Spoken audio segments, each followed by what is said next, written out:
Hi friends, welcome to Anjali blog. ಇವತ್ತು ಮತ್ತೆ ಒಂದು ರೆಸಿಪಿ ಜೊತೆ ಬಂದಿದ್ದೀನಿ ನೋಡಿ. ಮಾವಿನಕಾಯಿ ಜ್ಯೂಸ್ ಮಾಡ್ತಾಯಿದ್ದೀನಿ. ಮಾವಿನಕಾಯಿ ಜ್ಯೂಸ್, ಮಾವಿನಕಾಯಿ ಪಾನಕ ಅನ್ಬೋದು. ಹೇಗೆ ಮಾಡೋದೆಂದು ನೋಡೋಣ. ಒಂದು ತಿಂಗಳಾದರೂ ಹಾಳಾಗಲ್ಲ ನೋಡಿ. ಹಾಗೆ ಸ್ಟೋರ್ ಮಾಡಿ ಇಟ್ಕೋಬೋದು. ನಮಗೆ ಯಾವಾಗ ಕುಡಿಬೇಕನ್ಸುತ್ತೆ ನೋಡಿ, 2 ಸ್ಪೂನ್ ಮಾವಿನಕಾಯಿ ಸಿರಪ್ ಹಾಕೋದು ಜ್ಯೂಸ್ ರೆಡಿ ಆಗುತ್ತೆ. ಮಾಡ್ಕೊಳ್ಳೋಕ್ಕೆ ಈಸಿ ಆಗುತ್ತೆ ನೋಡಿ. ಈ ಥರ ಮಾಡಿ ಸ್ಟೋರ್ ಮಾಡಿಟ್ರೆ 1 ತಿಂಗಳಾದರೂ ಹಾಳಾಗಲ್ಲ. ಫ್ರಿಜ್ಜಲ್ಲಿ ಇಟ್ಟರೆ ಹಾಗೆ ಇರುತ್ತೆ, ತುಂಬ ಚೆನ್ನಾಗಿರುತ್ತೆ. ಹೇಗೆ ಮಾಡೋದೆಂದು ನೋಡೋಣ ಫ್ರೆಂಡ್ಸ್. ಇವಾಗ ಬನ್ನಿ ಫ್ರೆಂಡ್ಸ್. ನಾನು 4 ಕಗ್ ಮಾವಿನಕಾಯಿ ತೊಗೊಂಡಿದ್ದೀನಿ ನೋಡಿ. ಗಟ್ಟಿ ಇರೋದು ತೊಗೋಬೇಕು. 4 ತೊಗೊಂಡಿದ್ದೀನಿ. ಚೆನ್ನಾಗಿ ತೊಳ್ಕೊಂಡು ಇಟ್ಕೊಂಡಿದ್ದೀನಿ. ಇವಾಗ ಮೇಲ್ಗಡೆಯಿಂದ ಎಲ್ಲ ಸಿಪ್ಪೆಯನ್ನು ತಕ್ಕೋಬೇಕು ನೋಡಿ. ಸಿಪ್ಪೆ ಇದ್ದು ಹಾಗೆ ಮಾಡಿದ್ರೂ ನಡೆಯುತ್ತೆ. ಆದರೆ ಮೇಲ್ಗಡೆಯಿಂದ ಸಿಪ್ಪೆ ತೆಗೆದ್ರೆ ಸ್ವಲ್ಪನೂ ವೇಸ್ಟ್ ಆಗಲ್ಲ. ಅದಕ್ಕೆ ಮೇಲ್ಗಡೆಯಿಂದ ಸಿಪ್ಪೆ ತಕ್ಕೊಂಡು ಮಾಡ್ಕೋಬೋದು, ಚೆನ್ನಾಗಿರುತ್ತೆ ನೋಡಿ. ಇವಾಗ ಎಲ್ಲ ಸಿಪ್ಪೆಗಳನ್ನೆಲ್ಲ ತಕ್ಕೋತೀನಿ ನಾನು ಫ್ರೆಂಡ್ಸ್ ನೋಡಿ. ಇವಾಗ ನೋಡಿ, ನಾನು ಎಲ್ಲ ಸಿಪ್ಪೆಯನ್ನು ತಕ್ಕೊಂಡಿದ್ದೀನಿ. 4 ಮಾವಿನಕಾಯಿ ತೊಗೊಂಡಿದ್ದೀನಿ ನಾನು. ಇವಾಗ ಒಂದು ಕುಕ್ಕರ್ ತೊಗೊಂಡಿದ್ದೀನಿ. ಕುಕ್ಕರಲ್ಲಿ ಬೇಯಿಸ್ಕೋಬೇಕು. ಸ್ವಲ್ಪ ನೀರು ಹಾಕಿ ಬೇಯಿಸ್ಕೋಬೇಕು ನೋಡಿ. ಇವಾಗ ಕುಕ್ಕರಲ್ಲಿ ಇಟ್ಕೊಂಡಿದ್ದೀನಲ್ಲ, ಸ್ವಲ್ಪ ನೀರು, ಜಾಸ್ತಿ ಏನು ಹಾಕೋದು ಬೇಡ, ಸ್ವಲ್ಪ ನೀರು ಹಾಕಿದ್ರೆ ಸಾಕು.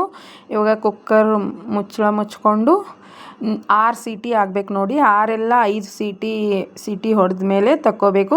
ಇವಾಗ ನೋಡಿ 6 ಸೀಟಿ ನಾನು ಹೊಡ್ಕೊಂಡಿದ್ದೀನಿ.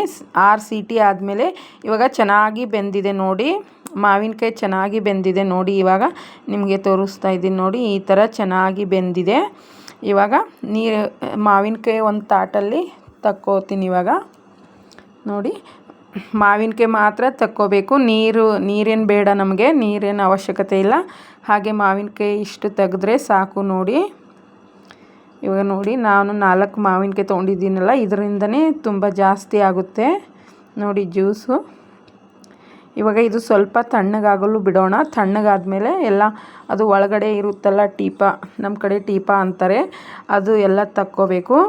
ಇವಾಗ ನೋಡಿ, ಇದೆಲ್ಲ ಸ್ವಲ್ಪ ತಣ್ಣಗಾಗಲು ಬಿಡ್ತೀನಿ. ತಣ್ಣಗಾದ್ಮೇಲೆ ಎಲ್ಲ ತಕ್ಕೋಬೇಕು. ತುಂಬ ಚೆನ್ನಾಗಿರುತ್ತೆ. ಇವಾಗ ಬೇಸಿಗೆ ಕಾಲಕ್ಕೆ ಸೂಪರಾಗಿರುತ್ತೆ ನೋಡಿ ಜ್ಯೂಸ್. ಇದು ಮಾಡ್ಕೊಂಡು ಕುಡಿಬೋದು. ತುಂಬ ದೇಹಕ್ಕೆ ತಂಪು, ಬಾಯಿಗೆ ರುಚಿ, ತುಂಬ ಚೆನ್ನಾಗಿರುತ್ತೆ. ಇವಾಗ ಮಾವಿನಕಾಯಿ ಸೀಸನ್ ಅಲ್ವಾ, ಬರುತ್ತೆ ನೋಡಿ. ಈ ಥರ ಮಾಡಿಕೊಂಡು 1 ತಿಂಗಳಾದರೂ ಇಟ್ಕೋಬೋದು ನೋಡಿ. ಇವಾಗ ನೋಡಿ ತಣ್ಣಗಾಗಿದೆ. ತಣ್ಣಗಾದ್ಮೇಲೆ ಅದು ನಾನು ಟೀಪ ಅಂತೀವಿ, ಅದು ಟೀಪ ಎಲ್ಲ ತಕ್ಕೋತಾ ಇದ್ದೀನಿ ನೋಡಿ. ನಾನು ಟೀಪ ತೆಗೆದು ಸೈಡಲ್ಲಿ ಇಟ್ಕೋತೀನಿ. ಟೀಪ ತೆಗಿಬೇಕದು ಒಳಗಡೆ ಇರೋದು. ಇವಾಗ ನೋಡಿ, ನಾನು ಎಲ್ಲ ತೆಗಿತಾ ಇದ್ದೀನಿ. ಈ ಥರ ಮಾಡ್ಕೋಬೇಕು. ತುಂಬ ಚೆನ್ನಾಗಿರುತ್ತೆ. ಟೇಸ್ಟ್ ಮಾತ್ರ ಸೂಪರಾಗಿರುತ್ತೆ ನೋಡಿ ಫ್ರೆಂಡ್ಸ್. ನೀವು ಒಂದು ಸರಿ ಮಾಡ್ಕೊಂಡು ನೋಡಿ, ತುಂಬ ಚೆನ್ನಾಗಿರುತ್ತೆ. 1 ತಿಂಗಳವರೆಗೂ ಇಟ್ಕೋಬೋದು ಫ್ರಿಜ್ಜಲ್ಲಿ, ಏನೂ ಹಾಳಾಗಲ್ಲ. ಇವಾಗ ನಾನು ಅದು ಟೀಪ ಎಲ್ಲ ತೆಗೆದಿದ್ದೀನಲ್ಲ, ಇವಾಗ ಅದು ಮಾವಿನಕಾಯಿ ಇದೆಲ್ಲ ಮಾವಿನಕಾಯಿ ನಾನು ಮಿಕ್ಸಿಯಲ್ಲಿ ಹಾಕ್ಕೊಂಡು ಅದರಲ್ಲಿ 1 ಮೆಣಸಿನ್ಕಾಯಿ ಹಾಕೋತಾ ಇದ್ದೀನಿ, ಹಸಿ ಮೆಣಸಿನ್ಕಾಯಿ, ಸ್ವಲ್ಪ ಅಲ್ಲ ಹಾಕೋತಾ ಇದ್ದೀನಿ. ಇವಾಗ 1 ಸ್ಪೂನ್ ಕಾಲ ನಮಕ್ ಹಾಕೋತಾ ಇದ್ದೀನಿ. 1 ಸ್ಪೂನ್ ಜೀರಾ ಪೌಡ್ರ್ ಹಾಕೋತಾ ಇದ್ದೀನಿ ನೋಡಿ ಫ್ರೆಂಡ್ಸ್. ಇವಾಗ 1 ಸ್ಪೂನ್ ಸೋಪ್ ಹಾಕೋತಾ ಇದ್ದೀನಿ ನೋಡಿ. ಸೋಪ್ ಪುಡಿ ಮಾಡಿಕೊಂಡು ಇಟ್ಕೊಂಡಿದ್ದೆ, 1 ಸ್ಪೂನ್ ಹಾಕ್ಕೊಂಡಿದ್ದೀನಿ. 1 ಸ್ಪೂನ್ ಉಪ್ಪು ಹಾಕೋತಾ ಇದ್ದೀನಿ ನೋಡಿ. ಸ್ವಲ್ಪ ಉಪ್ಪು ಹಾಕ್ಕೊಂಡು ಸ್ವಲ್ಪ ಏಲಕ್ಕಿ ಪುಡಿ ಹಾಕೋತಾ ಇದ್ದೀನಿ ನೋಡಿ. ಹಾಕ್ಕೊಂಡು ಇವಾಗ ಮಿಕ್ಸಿ ಮಾಡ್ಕೋಬೇಕು, ಪೇಸ್ಟ್ ಮಾಡ್ಕೋಬೇಕು ನೋಡಿ. ಪೇಸ್ಟ್ ಬೇಗನೆ ಆಗುತ್ತೆ. ನಾವು ಬೇಯಿಸ್ಕೊಂಡು ಇಟ್ಕೊಂಡಿದ್ದೀವಲ್ಲ ಮಾವಿನಕಾಯಿ, ಪೇಸ್ಟ್ ಏನು ಬೇಗನೆ ಆಗುತ್ತೆ ನೋಡಿ. ಇಷ್ಟು ಚೆನ್ನಾಗಿ ಪೇಸ್ಟ್ ಆಗಿದೆ ಇದು. ಇವಾಗ ಸೈಡಲ್ಲಿ ಇಟ್ಕೊಳ್ಳೋಣ. ಸೈಡಲ್ಲಿ ಇಟ್ಕೊಂಡು ಈ ಕಡೆ ಒಂದು ಕಡಾಯಿ ತೊಗೊಂಡಿದ್ದೀನಿ ನೋಡಿ. ಅದಕ್ಕೆ 1 ಬೌಲ್ ಸಕ್ಕರೆ ಹಾಕೋತಾ ಇದ್ದೀನಿ ನೋಡಿ ಫ್ರೆಂಡ್ಸ್. ಇವಾಗ ಪಾಕ ಮಾಡ್ಕೋಬೇಕು ನಾವು. ಸ್ವಲ್ಪ ಸಕ್ಕರೆ ಕರಗೋವರೆಗೂ ಮಾಡ್ಕೋಬೇಕು. ಜಾಸ್ತಿ ಏನು ಪಾಕ ಬೇಡ, ಸ್ವಲ್ಪ ಕೈಗೆ ಅಂಟಿದ್ರೆ ಸಾಕು ನೋಡಿ. ಅದಕ್ಕೆ ಸ್ವಲ್ಪ ಸಕ್ಕರೆ ತೊಯ್ಯಟ್ಟು ನೀರು ಹಾಕ್ಕೊಂಡಿದ್ದೀನಿ. ಸ್ವಲ್ಪನೇ ನೀರು ಹಾಕಬೇಕು, ಜಾಸ್ತಿ ಬೇಡ. ಸಕ್ಕರೆ ತೊಯ್ಯೋಷ್ಟು ಇದ್ದರೆ ಸಾಕು. ಇವಾಗ ನಾವು ಅದು ಪೇಸ್ಟ್ ಮಾಡ್ಕೊಂಡು ಇಟ್ಕೊಂಡಿದ್ದೀವಲ್ಲ, ಅದು 1 ಬೌಲ್ ಇದೆ. ಅದಕ್ಕೆ 1 ಬೌಲ್ ಸಕ್ಕರೆ ಹಾಕೋಬೇಕು. ಅಳತೆ ನೋಡಿ ಹಾಕೋಬೇಕು. ಇವಾಗ ಸಕ್ಕರೆ ಎಲ್ಲ ಕರಗಿದ ಮೇಲೆ ಅರ್ಧ ಲಿಂಬೆ ಹಣ್ಣು ಹಿಂಡ್ಕೋತಾ ಇದ್ದೀನಿ ನೋಡಿ. ಪಾಕ ಸ್ವಲ್ಪ ಗಟ್ಟಿ ಆಗಲ್ಲ, ಸಕ್ಕರೆ ಇರಲ್ಲ ಅಂತ ಲಿಂಬೆಹಣ್ಣು ಹಾಕಿದ್ರೆ ಚೆನ್ನಾಗಿರುತ್ತೆ ನೋಡಿ. ಅದಕ್ಕೆ ಅರ್ಧ ಲಿಂಬೆಹಣ್ಣು ಹಾಕ್ಕೊಂಡಿದ್ದೀನಿ ನಾನು. ಸಕ್ಕರೆ ಮತ್ತು ಮಾವಿನ ಹಣ್ಣು ಪೇಸ್ಟು ಸಮ ಇರಬೇಕು ನೋಡಿ, ಎರಡೂ ಈಕ್ವಲ್ ಅಳತೆಯಲ್ಲೇ ತೊಗೊಳ್ಳಿ. ಇವಾಗ ನೋಡಿ ಸಕ್ಕರೆ ಎಲ್ಲ ಕರಗಿದೆ ಅಲ್ಲ, ಇಷ್ಟಾದರೆ ಸಾಕು. ಸ್ವಲ್ಪ ಕೈಗೆ ಅಂಟಿದ್ರೆ ಸಾಕು ನೋಡಿ, ಜಾಸ್ತಿ ಏನು ಬೇಡ, ಸ್ವಲ್ಪ ಕೈಗೆ ಅಂಟಿದ್ರೆ ಸಾಕು. ಇವಾಗ ನಾನು ಮಾವಿನಕಾಯಿ ಪೇಸ್ಟ್ ಹಾಕೋತಾ ಇದ್ದೀನಿ ನೋಡಿ. ಮಾವಿನಕಾಯಿ ಪೇಸ್ಟ್ ಹಾಕ್ಕೊಂಡು ಚೆನ್ನಾಗಿ ಕೈ ಆಡಿಸ್ಕೋಬೇಕು ನೋಡಿ. ಸ್ವಲ್ಪನೂ ಗಂಟು ಏನೂ ಇಲ್ದಂಗೆ ಚೆನ್ನಾಗಿ ಕೈ ಆಡಿಸ್ಕೋತೀನಿ. ಇವಾಗ ನೋಡಿ ಫ್ರೆಂಡ್ಸ್, ಈ ಥರ ಕೈ ಆಡಿಸ್ಕೊಂಡಿದ್ದೀನಿ.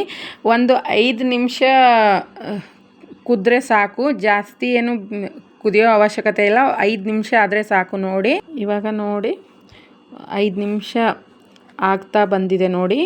ಇವಾಗ ರೆಡಿ ಆಗಿದೆ ಫ್ರೆಂಡ್ಸ್, ಇಷ್ಟಾದರೆ ಸಾಕು. ಇವಾಗ ನಾನು ತೋರಿಸ್ತೀನಿ ನೋಡಿ. ಇವಾಗ ಇಷ್ಟ ಆದರೆ ಸಾಕು. ಇವಾಗ ನೋಡಿ ಇಷ್ಟು ಆದರೆ ಸಾಕು. ಸ್ವಲ್ಪ ಒಂದು ಎಳೆ ಇದು ಬರ್ತಾ ಇದೆಯಲ್ಲ, ಒಂದು ಎಳೆ ತಾರ ಬರ್ತಾ ಇದೆಯಲ್ಲ, ಅಷ್ಟಾದರೆ ಸಾಕು ನೋಡಿ. ಇವಾಗ ರೆಡಿ ಆಗಿದೆ. ಒಂದು ಅರ್ಧ ಗಂಟೆ ತಣ್ಣಗಾಗಲು ಬಿಡಬೇಕು. ಗ್ಯಾಸ್ ಆಫ್ ಮಾಡಿ ತಣ್ಣಗಾಗಲು ಬಿಡ್ತೀನಿ ನೋಡಿ. ಒಂದು ಅರ್ಧ ಗಂಟೆ ಆಗಿದೆ, ತಣ್ಣಗಾಗಿದೆ. ಇವಾಗ ಜ್ಯೂಸ್ ಮಾಡ್ಕೊಳ್ಳೋಣ ಬನ್ನಿ. ಇವಾಗ ಜ್ಯೂಸ್ ಮಾಡ್ಕೋತಾ ಇದ್ದೀನಿ ನೋಡಿ. 2 ಗ್ಲಾಸ್ ತೊಗೊಂಡಿದ್ದೀನಿ. ಗ್ಲಾಸ್ ತೊಗೊಂಡು ಅದಕ್ಕೆ ಸ್ವಲ್ಪ ಐಸ್ ಹಾಕೋಬೇಕು. ಐಸ್ ಹಾಕ್ಕೊಂಡು 2 ಗ್ಲಾಸಿಗೆ ಐಸ್ ಹಾಕ್ಕೊಂಡೆ. ಐಸ್ ಹಾಕ್ಕೊಂಡು ನಾನು ಮಾಡ್ಕೊಂಡು ಇಟ್ಕೊಂಡಿರೋ ಸಿರಪ್ ಹಾಕೋತಾ ಇದ್ದೀನಿ ನೋಡಿ. ಮಾವಿನಕಾಯಿ ಸಿರಪ್ ಹಾಕೋತಾ ಇದ್ದೀನಿ. ತಣ್ಣಗಾದ್ಮೇಲೆ ಹಾಕೋತಾ ಇದ್ದೀನಿ. 2 ಸ್ಪೂನ್ ಹಾಕ್ಕೊಂಡೆ. ಸ್ವಲ್ಪ ಇಲ್ಲಿ ನೀವು ಪುದೀನ ಹಾಕೋಬೋದು, ಇಲ್ಲಾಂದರೆ ತುಳಸಿ ಎಲೆನೂ ಹಾಕೋಬೋದು. ತುಂಬ ಚೆನ್ನಾಗಿರುತ್ತೆ ತುಳಸಿ ಎಲೆ ಹಾಕೊಬೋದು. ನಾನು ತುಳಸಿ ಎಲೆ ಹಾಕ್ಕೊಂಡಿದ್ದೀನಿ. ತುಳಸಿ ಎಲೆನೂ ಆರೋಗ್ಯಕ್ಕೆ ಒಳ್ಳೆಯದು. ಸ್ವಲ್ಪ ಸ್ಪೂನಿಂದ ಕೈ ಅಳಗಡಿಸಿದ್ರೆ ಆಯಿತು, ರೆಡಿ ಆಯಿತು ನೋಡಿ. ಮತ್ತು ಒಂದು ಕಾಜಿನ ಡಬ್ಬಿ ತೊಗೊಂಡಿದ್ದೀನಿ ನೋಡಿ. ನಾನು ಪ್ಲಾಸ್ಟಿಕ್ ಡಬ್ಬಿ ತೊಗೋಬೇಡಿ, ಕಾಜಿಂದಿದ್ರೆ ಕಾಜಿನ ಡಬ್ಬಿಯಲ್ಲಿ ಹಾಕಿ ಸ್ಟೋರ್ ಮಾಡಿ ಇಟ್ಕೋಬೋದು. 1 ತಿಂಗಳಾದರೂ ಹಾಳಾಗಲ್ಲ ನೋಡಿ. ನಿಮಗೆ ಯಾವಾಗ ಜ್ಯೂಸ್ ಕುಡಿಬೇಕನ್ಸುತ್ತೋ ಈ ಥರ ಮಾಡ್ಕೊಂಡು ಕುಡೀರಿ, ತುಂಬ ಚೆನ್ನಾಗಿರುತ್ತೆ. 1 ತಿಂಗಳವರೆಗೂ ಹಾಳಾಗಲ್ಲ. Thank you.